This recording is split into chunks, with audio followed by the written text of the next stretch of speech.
Hey everyone, welcome back for another deep dive. Today we're going to be looking at something that I think all parents are interested in, and that is how to build resilience in our kids, Yeah. especially those with special educational needs. Yeah. And we're going to be looking at this through an article by a child development specialist named Charlotte. Okay. And the article is called How to Nurture Resilience in Children with SEN. SEN standing for Special Educational Needs. Right. Now, she makes a really interesting point at the beginning of the article. She says that accepting and processing difficult emotions, not just trying to avoid them, Right. is a key component of resilience. And she references Dr. Becky Kennedy, who poses the question that I thought was really fascinating. She says, is it more important to help our kids handle tough situations than to simply try to make them happy?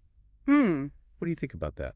It's interesting because it kind of goes against our instincts as parents, right? Like our first instinct is always to protect our children from anything difficult or painful. But you know what Charlotte's saying in this article is that, struggling with difficult emotions is just a part of life. Right. Something that's inevitable for all of us.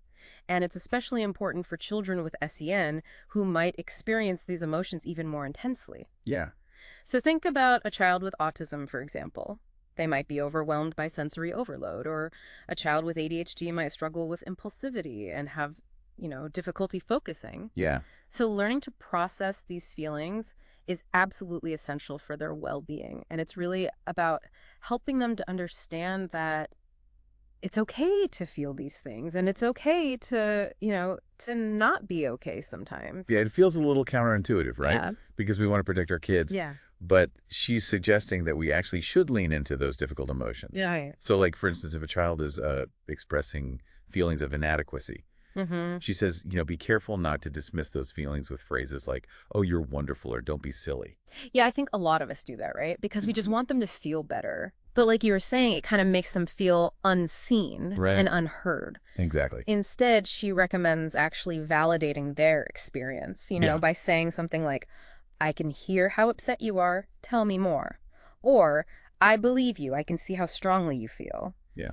And it's interesting because that really connects to this whole concept of a growth mindset, right? Mm-hmm. Which is all about, embracing challenges and seeing them as opportunities to learn and grow. Mm-hmm. And I think by validating a child's negative emotions, we're actually helping them to understand that it's okay to struggle and that these feelings are manageable. Right. It builds that trust and self-belief, which are essential for resilience. It's like saying, hey, it's okay to feel this way and we'll figure it out together. Exactly. Right. Now, she goes on to say that a really powerful way to teach this skill is by modeling self-regulation. Okay. So how do we regulate our own emotions as parents? Yeah, absolutely. I mean, children are always watching us. They're like little sponges. They learn by observing how we handle our own stress and our own, moments of frustration. Right. So think about it. What do you want your child to say to themselves when they hit a wall or when they're struggling with something? Well, I mean, I would love for them to, acknowledge that they're feeling those feelings, Right.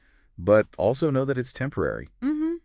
So maybe they could say to themselves, this is hard, but I can take a break and come back to it later. That's a great example. And actually, Charlotte gives a similar example in the article. She talks about saying to yourself, okay, this is tough, and I feel myself getting really angry. I'm going to step away for a minute. Right. It's not about suppressing your feelings, but it's about acknowledging them. Yeah. And then finding a healthy way to cope with them. Right. So it's like hitting pause. Yes. Before we react. Yeah. Which reminds me of another great point that she makes, which is about building in what she calls a wait button. And this is something that really resonated with me because I often catch myself wanting to rescue my son, the first sign of frustration, Right. especially when it comes to things like homework. Oh, yeah. It's so tempting. It is. It's so tempting. And she cautions against that. Yeah. She says, think about what happens when we constantly jump in and rescue our children. Mm-hmm. They never really learn how to problem solve on their own. They miss out on that opportunity to develop those skills. Exactly. And so this wait button that she talks about, it allows them to kind of grapple with the issue, maybe even solve it on their own. Right. And I think that builds a sense of agency, right? That belief that they are capable. Which ultimately builds resilience. Exactly. Yeah. So instead of just taking over, she suggests offering support, but in a way that doesn't take away their opportunity to learn. So she says something like this. Okay, I'll sit with you to figure this out. Take a break if you need to. but I want you to feel the satisfaction of working it out yourself when you're ready. Hold on. Be patient with yourself. You will find the way in time. And again, that goes back to the growth mindset. Yeah. And that feeling of accomplishment that comes from overcoming a challenge independently is so powerful. It's like it reinforces the belief that I can do hard things. Yeah. Which is such an important message for all of us, I think. Absolutely. So it feels like you're starting to uncover this whole new way of approaching parenting, Yeah. especially for children with SEN, Mm-hmm. where it's not just about trying to make them happy all the time, Right. but it's about setting them up to be able to cope with all of life's ups and downs. Exactly. To Incredible. thrive in the face of challenges. Yeah. Yeah. And it makes me wonder if all this applies to all kids, Oh, totally. not just kids with SEN. Yeah. I mean, these are like fundamental principles of emotional intelligence that apply to everyone, adults included. You know, we're all constantly learning to manage our emotions more effectively. But for children, and especially those with SEN, mastering these skills can be transformative. Right. It's like we're laying this foundation for them to be emotionally resilient throughout their lives. Yeah. And she goes on to talk about helping children understand that their feelings are temporary. Yes. And I think this is especially important Right. for kids who might experience really big emotions. Exactly. Helping them grasp that concept of emotional impermanence can be incredibly empowering. Because in the moment, they may feel completely overwhelmed by these feelings, Right. but understanding that, you know, these feelings will pass can be a real source of comfort. And, you know, there are some practical things you can do to help kids with this. Okay. Like using visual aids like mood meters or feeling charts. Oh, yeah. Those can be really helpful tools for tracking those shifts in their emotions Right. and making those kind of abstract emotional concepts more concrete. It's like saying, see, we've been here before. You felt angry, but then you felt calm again. Exactly. Right. It's like showing them that feelings come and go. And to give them a sense of control. Right. It's not like they're just at the mercy of their emotion. Exactly. Now, we've talked a lot about negative emotions, but what about celebrating positive emotion? Oh, that's so important. Does that play a role in building resilience as well? Absolutely. Celebrating successes, big or small, Okay. is crucial for reinforcing that growth mindset. Right. It's not just about praising the outcome, but acknowledging the effort and persistence that they showed along the way. So instead of just saying, great job on your homework, Yeah. we could say something like, wow, I'm so proud of how much effort you put into solving that problem. I know it was challenging and you stuck with it. Exactly. It's about focusing on the process, not just the end result. Right. And when we do that, we're kind of subtly reinforcing that message that you are capable, you are persistent, you can overcome challenges. Exactly. And those are the beliefs that are at the core of resilience. This has been so helpful. Yeah. I'm already thinking about, how I react to my own kids' struggles. Do I jump in too quickly? Right.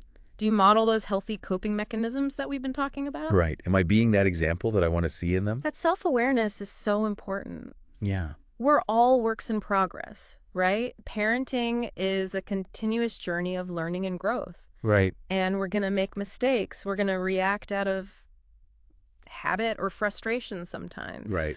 But I think the key is to be mindful. Yeah. To reflect on our actions and to just strive to be the best examples we can be. It's about progress, not perfection. Exact. And I think Charlotte would agree that creating a supportive and understanding environment is really important. Yeah. It's not enough to just teach these skills in isolation. Children need to feel safe to express their emotions, to make mistakes. Right. And to ask for help.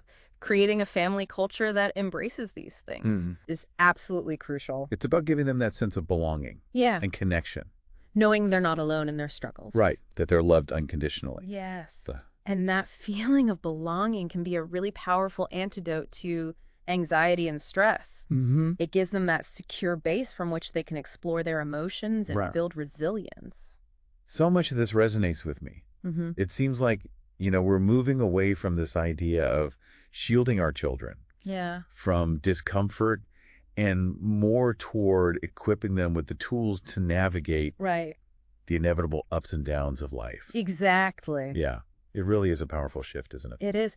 We're not just trying to create this perfectly smooth path for our kids, Right. but we're actually giving them the skills Mhm. to handle those inevitable bumps along the way. Right. And that's what true resilience is all about. Exactly. It's that ability to bounce back from setbacks, Mm. to adapt and grow in the face of challenges. And as we've been talking about, it's not something that just magically appears. Right. It's a process. It's a journey that we embark on with our children. And a journey that requires us as parents to kind of confront our own anxieties. Yeah, It can be really hard to step back it is. and let our kids struggle, even when we know it's for their benefit. It is. And it's okay to acknowledge that tension, right? Parenting is this constant dance between supporting and letting go, Right. and finding that balance, especially when it comes to nurturing resilience. Mm-hmm. It's a lifelong learning experience. This conversation has given me so much to think about.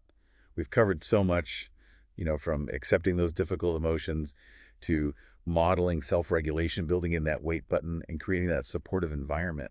It's a lot. It really is. Yeah. It feels like a whole new framework for parenting. Yeah. One that focuses on empowering our children Mm-hmm. to face life's challenges with confidence and grace. And remember, it's not about perfection. We will make mistakes. We will stumble along the way. Yeah. But what matters is that we remain committed to this journey of growth for ourselves and for our children. So as we wrap up this deep dive into resilience, Mm-hmm. what's the one key takeaway you want our listeners to remember?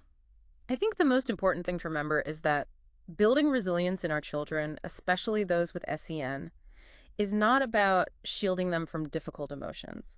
Okay. It's about giving them the tools and the space to understand those emotions, to accept them, and to manage them effectively. And that starts with us as parents modeling those same skills. That's a really good point. Modeling those skills ourselves. Yeah. We can't just tell them to do it. We Yeah. have to show them. Exactly. Yeah. Now, before we sign off, I'd love to leave our listeners with a final thought to ponder. Okay. So think about the language that you use when you're talking to your child about their struggles. Mm-hmm. Are you focusing on their effort, their persistence, their ability to learn and grow? Or are you even inadvertently reinforcing this idea that mistakes are failures and that negative emotions are something to be avoided? That's a great question to ask yourself. Yeah. Because I think that subtle shift in our language Yeah. can make a world of difference. Our words have so much power. They really do. They shape our children's beliefs about themselves and their ability to navigate the world. It's a reminder that even small changes Yeah. in our approach can have a profound impact on our children's well-being Absolutely. and their capacity for resilience. Well, this has been a fantastic conversation. Thank you so much for sharing your insights with us. It's been a pleasure. I know our listeners will be walking away with so much to think about and hopefully some practical tips to try out in their own lives. I hope so. Until next time, stay curious.